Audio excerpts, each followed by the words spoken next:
Isa na marahil ang kasong ito sa pinakamalala at pinakanakakaintrigang krimen na nangyari kamakailan lang.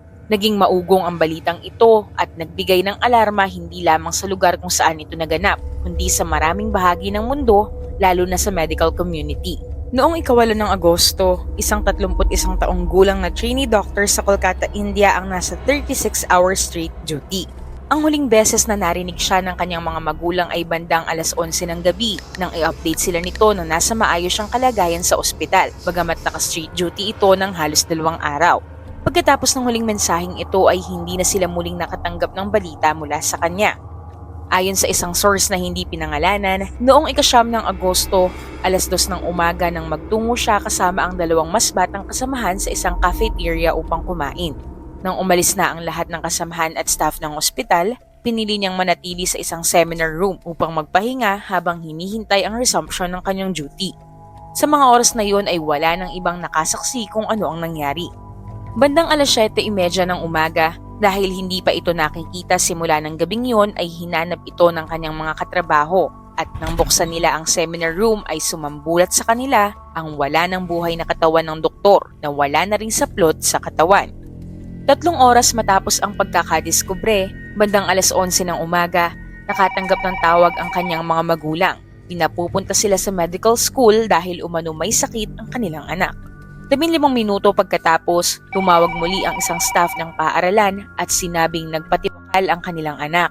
Sa pagkabigla ay nagmamadaling nagtungo ang mga magulang ng biktima sa lugar ng insidente.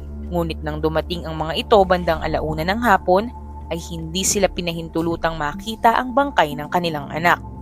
Mabilis na kumalat ang balita. Ang maraming estudyante ng medical school ay nabigla at nagtataka sa aksyon ng ospital kung kaya't pilitan ang mga ito na magprotesta upang payagan ang mga magulang ng doktor na makita ang kondisyon ng katawan ng kanilang anak.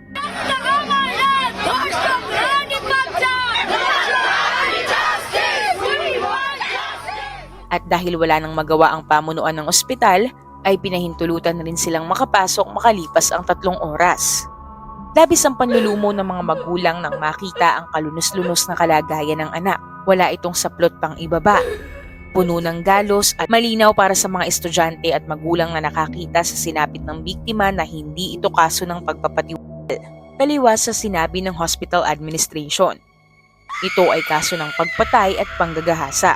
Ang pagwewelga ng mga estudyante ukol sa pangyayari ang nagtulak sa mga pulis na magsagawa ng magistrate inquest, kung saan natuklasan ang mas malalang sinapit ng biktima sa kamay ng mga perpetrator.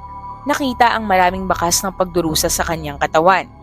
Natagpuan din ang 151 mg ng semilya sa loob ng kanyang pang-ibabang parte na indikasyon na hindi lamang iisang tao ang gumalaw sa biktima.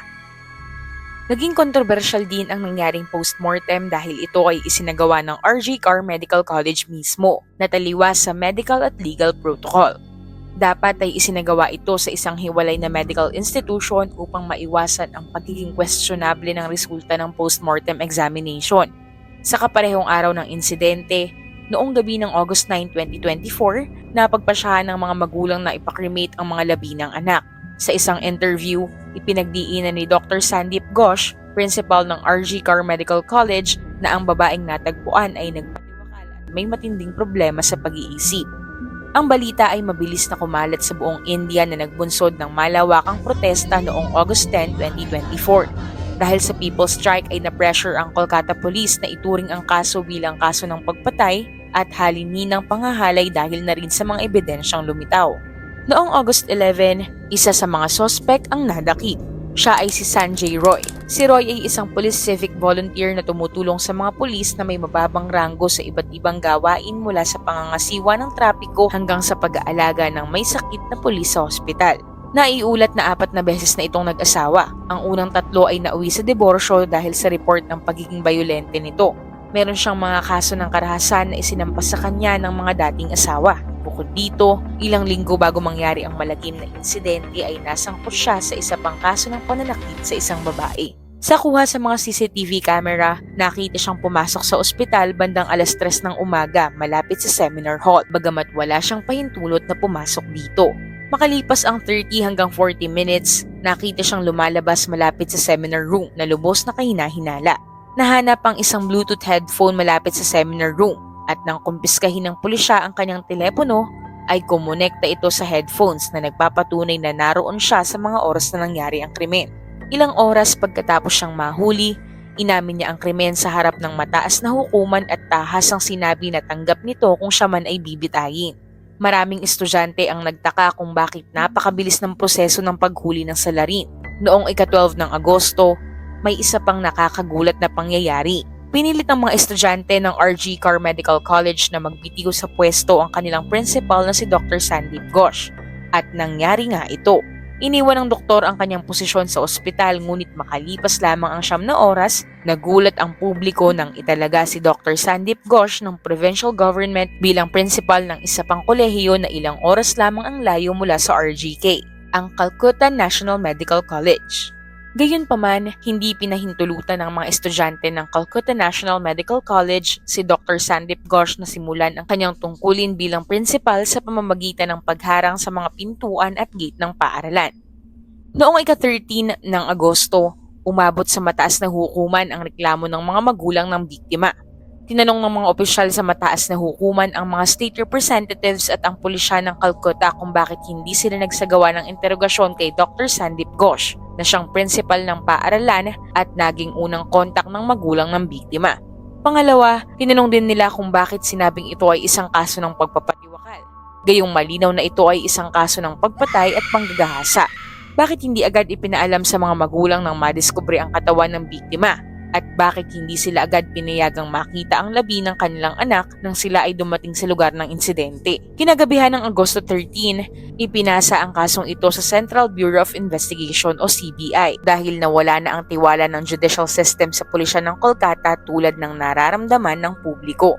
Matapos ma-escalate ang kaso sa CBI, natuklasan ng mga estudyante na may ginagawang rekonstruksyon malapit sa pinangyarihan ng krimen na maaaring magpahiwatig na may isinasagawang tampering of evidence na malamang ay suportado ng administrasyon ng medical school. Ginawa ng mga estudyante ang lahat ng kanilang makakaya upang pigilan ang rekonstruksyon na ito upang hindi tuluyang mawala ang mga ebidensya. Noong gabi ng ika-14 ng Agosto, bisperas ng Araw ng Kalayaan, nagsagawa ng protesta at marcha ang mga estudyante ng RG Carr Medical College na tinawag nilang Reclaim the Night Campaign. Sa kanilang pagkagulat, umatake ang 7,000 na mga goons na dumating sa ospital gamit ang mga truck na halatang pinadala ng kung sino man. Sumugod ang mga ito sa medical school building at sinubukang sirain ng mga ebidensya. Maraming doktor ang nasugatan dahil sa mga pag-atake. Pinasok ang ospital at tinangkang wasaki ng ikatlong palapag kung saan matatagpuan ang seminar hall at ang lahat ng ebidensya. Ngunit marahil dahil sa confusion ay nagkamali ang mga lumusob at winasak lamang ang ikalawang palapag. Dahil dito, ang mga ebidensya ay hindi nasira. Nang mga oras na yun, maraming doktor ang nagtangkang tumawag sa police station. Ayon sa isang doktor, tumawag siya ng halos 12 beses, ngunit walang natanggap na tugon mula sa pulisya. Ang RG Carr Medical College ay matatagpuan sa isang hotspot area ng Kolkata, India at may malapit na himpilan ng pulis, kaya't nakakagulat na walang pulis na rumisponde sa kaguluhang nangyari. Ipinapahiwatig nito na ang mga taong sangkot sa kasong ito, ang mga salarin ay napakamakapangyarihan at maaaring may political connection o di kaya ay may impluwensya sila hindi lamang sa administrasyon kundi pati na rin sa pulisya. Ang isa pang konklusyon ay ito ay kaso ng panggagahasa at pagpatay na hindi lamang iisa ang sangkot batay sa dami ng similya na natagpuan sa labi ng biktima at imposibleng isang tao lamang ang may kagagawa nito. Ang pangunahing sospek, si Sanjay Roy, ay walang anumang dalos na tila imposible. Kung talagang siya ang gumawa ng panggagahasa at pagpatay, malamang na mayroon siyang kahit isang sugat. Ngayon, kumalat na ang kasong ito sa buong India at maraming estudyante at residente mula sa iba't ibang medical colleges ang nagpoprotesta para mabigyan ng hustisya ang doktor na biktima. Ang mga nagwewelga ay nagdedemand ng mga sumusunod. Una, nais nilang ipatupad ang Central Protection Act, isang batas na unang nabuo noong 2020 ngunit hindi pa naipapasa ng gobyerno.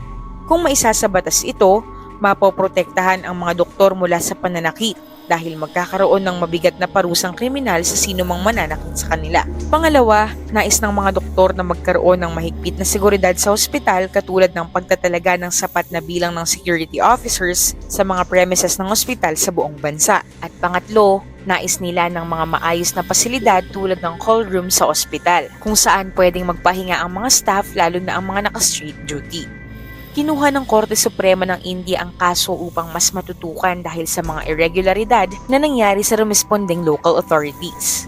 Bagamat ito ay nasa mas mataas ng hukuman ay ipinagpapatuloy pa rin ng publiko ang pangangalampag sa mga may kapangyarihan upang makuha ang nararapat na hustisya para sa doktor dahil batid ng marami na may malalaking taong nasa likod ng karumal-dumal na insidenteng ito. Sa pinaka-latest update nitong Setyembre 14, 2024, inaresto ng CBI ang dating principal na si Dr. Sandeep Ghosh at Abhijit Mondal, ang hepe ng Tala Police Station na rumesponde sa insidente noong August 9. Ang pag-aresto ay bunsod sa hinihinalang involvement ng mga ito sa nangyaring krimen. Tinangka ng principal na lituhin ang mga investigador sa mga pahayag nito na napatunayan sa ginawang polygraph test ng CBI. Gayon din ay nadiskubring nagkaroon ng pribadong pag-uusap ang dalawa sa unang araw na naganap ang krimen. May mga eyewitnesses din na lumutang at isinaad ang pagtatangka ng mga ito na itamper ang mga ebidensya upang mapagtakpan ang krimen. Ang nangyaring pagdakip kay Ghosh ay hindi bago sapagkat inaresto na rin siya noon ng Enforcement Directorate dahil sa pagkakasangkot nito sa financial irregularities sa hospital.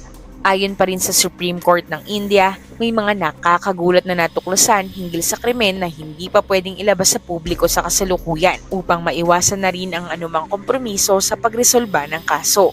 Sa ngayon, inaalam pa rin ang kabuuan ng nangyaring insidente. Ano-ano ang motibo ng mga sospek.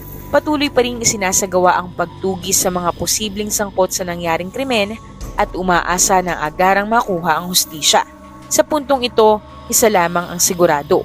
Marami pang revelasyon ang lalabas kung kaya't subaybayan mo ang mga susunod nating update sa kasong ito. Kung ikaw ay umabot na sa bahaging ito ng video, maraming salamat sa iyo. Para sa iba pang istorya, huwag mong kalilimutang mag-subscribe sa aming channel.